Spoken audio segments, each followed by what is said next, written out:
We start with the Bryant Avenue line in South Minneapolis crossing Minnehaha Creek on its own bridge.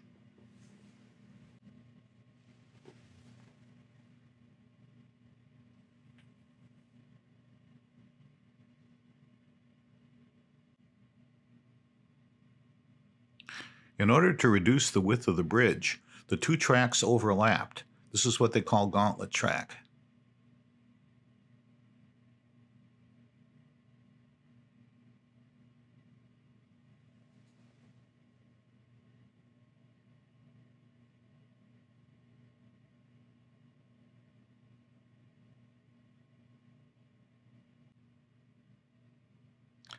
And they returned to separate double tracks after leaving the bridge. The South St. Paul line used the Robert Street Bridge across the river.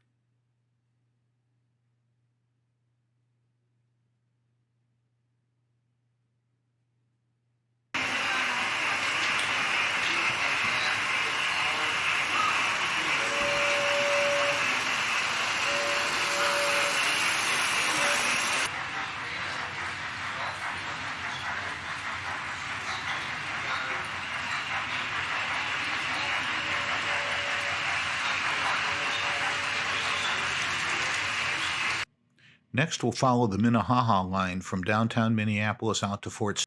This next sequence follows the Minnesota Rail Fans Association fan trip over the Broadway Crosstown line in north and northeast Minneapolis, with a side trip to Northside Station. This was also the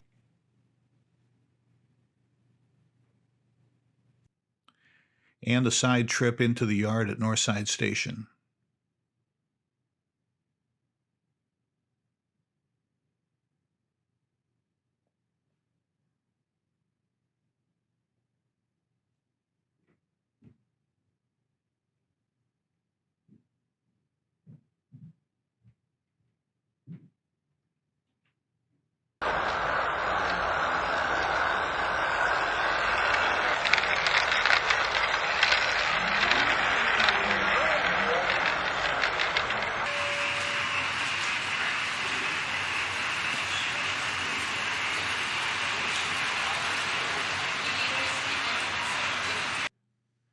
During the last years of streetcar service in St. Paul, the Hamlin-Cherokee line was the only one that crossed the Wabasha Bridge to the west side of St. Paul. Here it is on Wabasha at 4th Street. Here's that same excursion, entering the stub track that terminated in Minnehaha Park, opposite the Soldiers' Home Bridge.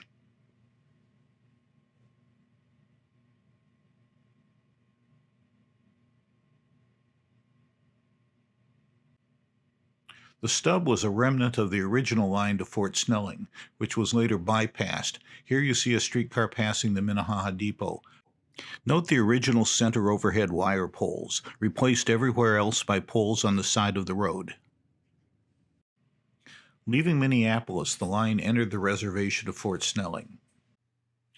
At Fort Snelling, it met the streetcar line from downtown St. Paul, as well as a streetcar shuttle to the upper post.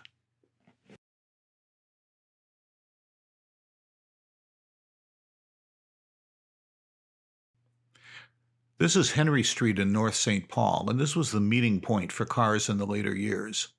The Matamidi line was single-tracked, and there was a passing siding here.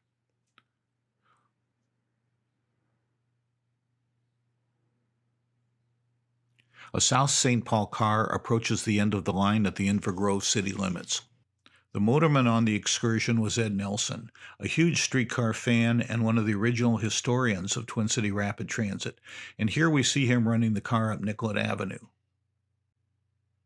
When the streetcars quit here in 1954, Ed was brokenhearted. He moved to Toronto, Canada, and worked for the rest of his career for the Toronto Transit Commission, which never got rid of its streetcars.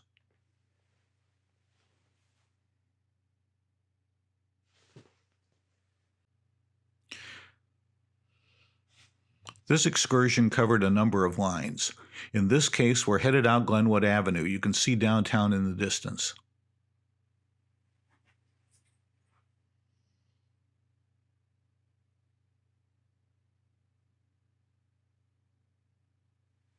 We're just south of Matamidi, and behind the camera was where the old Wildwood amusement park was until 1938.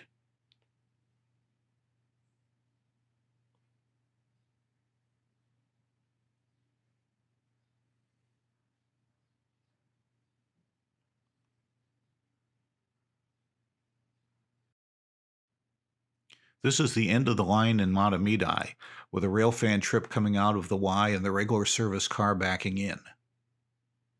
On the car, headed from North St. Paul up to Matamidi. This was really a country trolley. And until 1932, the cars went all the way to White Bear Lake and to Stillwater.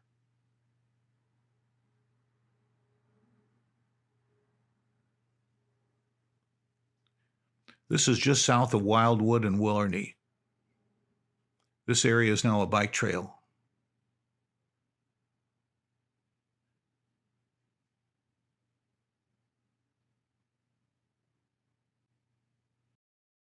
And the Hosmer Library at 36th Street, which still stands. This trip was taken one day after the line was converted to bus, which is why you see the bus in this frame. This is the Y at 38th Street for short line cars. At the south edge of downtown, the line used Grant Street for one block to shift over to Nicollet Avenue. This is another Minnesota Railfans Association excursion. It's turning around the loop at 62nd and Nicollet.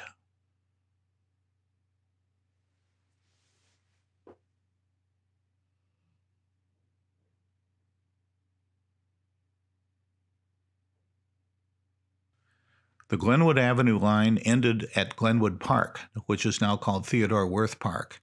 Here's the streetcar approaching the end of the line and then backing into the Y track.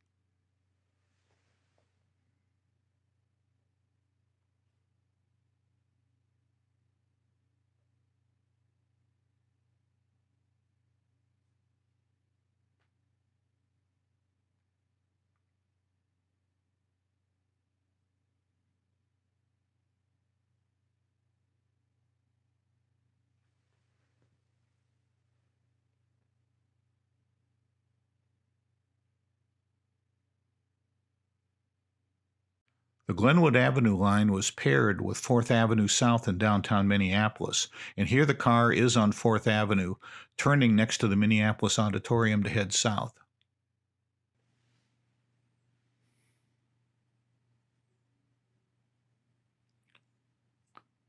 This building survived as Superior Plating Company for many years and was finally torn down after 2005.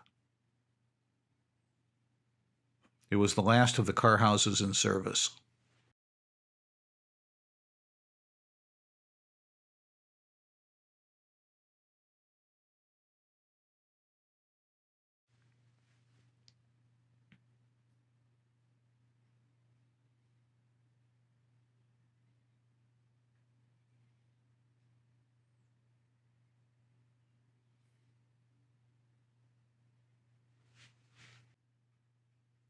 This is a railfan trip pulling out of East Side Station.